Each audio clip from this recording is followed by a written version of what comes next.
Hello दोस्तों, यदि किसी व्यक्ति को इरेक्टाइल डिस्फंक्शन का प्रॉब्लम है तो क्या क्या जांचें उसके लिए करनी चाहिए, क्या क्या इवैल्यूएशन उस व्यक्ति का करना चाहिए, कैसे पता चलेगा कि उसको ये जो इरेक्टाइल डिस्फंक्शन का प्रॉब्लम है उसका क्या कारण हो सकता है, आज इस पर बात करेंगे। आज का टॉपिक है evaluation of patient with erectile dysfunction. Topic पर जाने से पहले जो लोग हमारे चैनल पर नए हैं उन्हें रिक्वेस्ट करूँगा कि चैनल को सब्सक्राइब करें, वीडियोज़ को लाइक करें, शेयर करें, फॉलो करें, कमेंट करें, पूरा देखें। आज का टॉपिक आपको शायद ही किसी और चैनल पर मिलेगा, इसलिए एंड तक देखिएगा। चलिए शुरू करते हैं इंपॉर्टेंट वीडियो।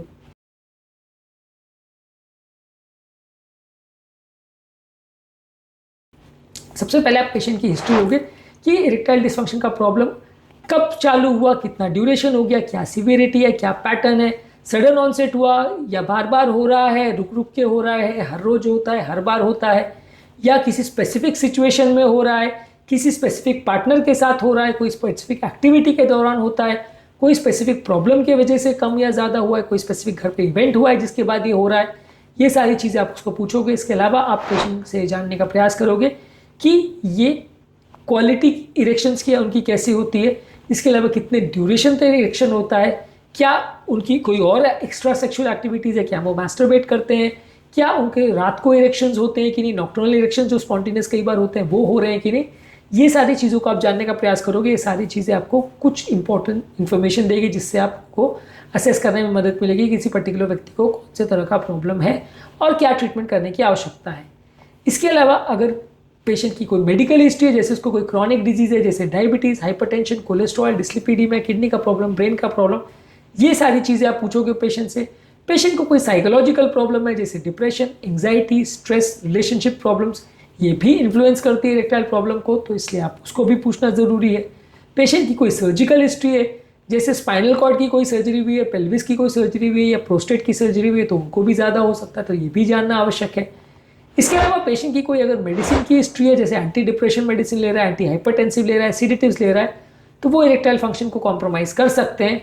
यदि कोई पेशेंट कोई सब्सटेंस अब्यूज़ कर रहा है जैसे टोबैको, अल्कोहल या रिक्रिएशनल ड्रग्स, तो इससे भी इरेक्टाइल डिस्फंक्शन का प्रॉब्लम हो सकता है। तो ये सारी चीज़ों के बारे में जानना और समझना ज़रूरी है। इसके अलावा पेशेंट का ओवरऑल आप फिजिकल अपीयरेंस देखते हो, पेशेंट को ओबेसिटी तो नहीं है, कोई मेटाबॉलिक सिंड्रोम का साइन तो नहीं है, कोई कार्डियोवैस्कुलर प्रॉब्लम जैसे बीपी, शुगर, कोलेस्ट्रॉल या पेरिफेरल पल्सेस का कोई इशू, हार्ट साउंड्स का कोई इशू, ये सारी चीज़ें देखते हैं। पेशेंट का जेनेटल एग्जामिनेशन करते हैं कि वहाँ पे कोई अबनॉर्मल डिफॉर्मिटीज़ या अबनॉर्मलिटीज़ या ऐसी कोई डिजीज़ तो नहीं है जिसकी वजह से इरेक्टाइल डिस्फंक्शन हो रहा है।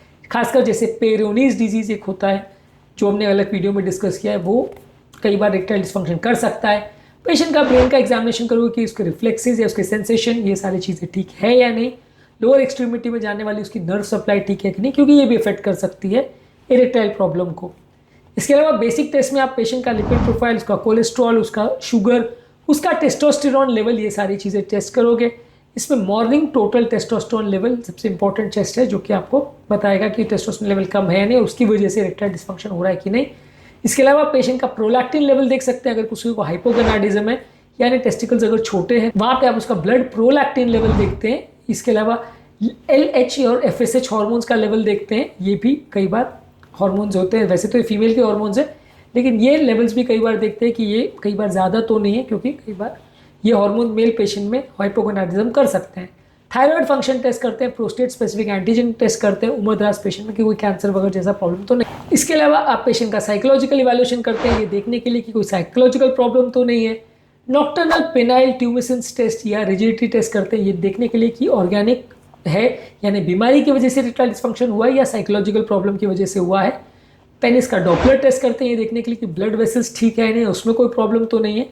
इसके अलावा डायनेमिक इन्फ्यूजन कैवर्नोसोमेट्री या कैवर्नोसोग्राफी करते हैं यानी DICC टेस्ट करते हैं। ये पेनिस के जो ब्लड वेसल्स है उसका डिटेल इवैल्यूएशन होता है कॉम्प्लेक्स केसेस में, जहाँ पे सिंपल चीज़ों से पता नहीं चल रहा है, वहाँ पे ये बड़ा टेस्ट किया जाता है। ज़्यादातर ऑर्गेनिक कॉजेज़ में अगर किसी को नलियों का ब्लॉकेज है तो हो सकता है, ब्रेन का या स्पाइनल कॉर्ड का इंजरी है, मल्टीपल स्क्लेरोसिस है तो ये प्रॉब्लम हो सकती है, हार्मोनल प्रॉब्लम में टेस्टोस्टेरोन की कमी है या हाइपरप्रोलैक्टिनीमिया है तो ये प्रॉब्लम आ सकती है। एनाटॉमिकल डिजीज जैसे पेरियोनीज डिजीज में ऐसा हो सकता है। अगर किसी को साइकोलॉजिकल प्रॉब्लम्स है जैसे स्ट्रेस एंग्जाइटी, डिप्रेशन और परफॉर्मेंस एंग्जाइटी, तो ED का प्रॉब्लम हो सकता है। और कई लोग में स्ट्रेस और एंग्जाइटी रिलेटेड भी हो सकता है, प्लस कोई ऑर्गेनिक कॉज हो ऐसा भी हो सकता है, दोनों साथ में हो ऐसा हो सकता है। ये सारे टेस्ट को करने के बाद हम पेशेंट को रिस्ट्रैटिफाई करते हैं कि उसको प्रॉब्लम क्या है, क्यों है, कितनी है, और उसके बेसिस पे आगे इवैल्यूएट और ट्रीटमेंट का प्लानिंग स्ट्रैटेजी डिसाइड होता है। जो आपको फाइंडिंग्स मिल रही है उसके हिसाब से आप पेशेंट का आगे ट्रीटमेंट प्लान करते हो, और इसके बेसिस पे पेशेंट का आगे क्या लाइफस्टाइल चेंज करना है, क्या दवा देनी है, क्या काउंसलिंग करना है, ये सारी चीज़ों को मैनेज किया जाता है बेस्ड ऑन द फैक्ट कि उसकी अभी तक की रिपोर्ट्स क्या है। तो आज के टॉपिक में हमने बात करी कि यदि किसी व्यक्ति को इरेक्टाइल डिसफंक्शन का प्रॉब्लम है तो ये साधारण प्रॉब्लम नहीं है, बहुत सारी चीज़ें उसकी हिस्ट्री में जानना और समझना ज़रूरी है, जो कि ये जानने में मदद करेगी कि उसको ये प्रॉब्लम क्यों है, कहाँ से है, और किस टाइप की प्रॉब्लम है, कितनी सीवियर प्रॉब्लम है, और कितना अग्रेसिव आपको ट्रीटमेंट करने की आवश्यकता है। इसके अलावा कौन कौन से टेस्ट इसके लिए करे जाते हैं, उनकी क्या वैल्यू है, ये सब भी हमने शॉर्ट में डिस्कस किया, और कौन कौन से ऑर्गेनिक और साइकोलॉजिकल कॉजेस होते हैं जिससे लोग को ये प्रॉब्लम हो सकता है, इसको भी डिस्कस किया। इरेक्टाइल डिसफंक्शन के कॉजेज, मैनेजमेंट, दवाइयाँ और बाकी इश्यूज़ पर हमने ऑलरेडी अलग अलग वीडियोस के, इनको जरूर चेकआउट करें। टॉपिक एंड करने से पहले जो लोग हमारे चैनल पर नए हैं उन्हें रिक्वेस्ट करूँगा कि चैनल को सब्सक्राइब करें, वीडियोज़ को लाइक करें, शेयर करें, फॉलो करें, कमेंट करें, पूरा देखें।